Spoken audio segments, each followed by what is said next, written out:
So we have this initiative here called Healthy Smart Bug, and it comes from this idea that as a parent, your job is to keep your children happy, healthy, safe, and resilient until they can do it for themselves. And so about a year ago or so, we wondered why we don't do that for our company, since it's kind of the same idea. So healthy meaning, healthy financials, healthy dynamic with people, happy meaning engaged customers, engaged team, safe meaning safe decision making and being able to protect yourself in the market, and resilient meaning that, you know, life happens and sometimes it doesn't happen your way and you need to learn how to get through that. So the managers on the teams, as well as some of the senior leadership, will pick a theme for a quarter, and they'll call up and usually have a 10 or 15-minute discussion with a teammate that there's no preparation, but it's just how can we make SmartBug healthier?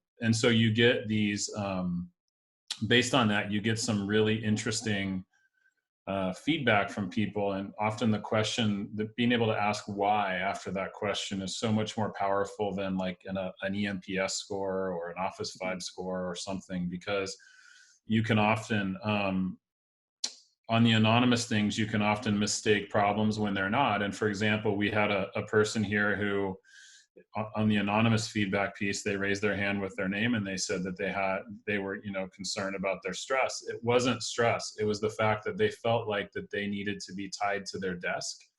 And so when you ask them what would happen, or what happens if if the client calls and you're not there, and they're like, well, in my other job, I would just call them back. I'm like, so what's the difference? So we put a plan together that said, okay, I want you to go to the gym at some point, not lunch and not after the gym, because the gym was important to that person. Take a selfie in front of the gym. I want you to do it 3 times today. And at the end of the week, let's have a discussion and we'll figure out whether the world fell apart. And it didn't. And you would not have been able to engage with them and unlock that kind of insight unless you have a face-to-face conversation.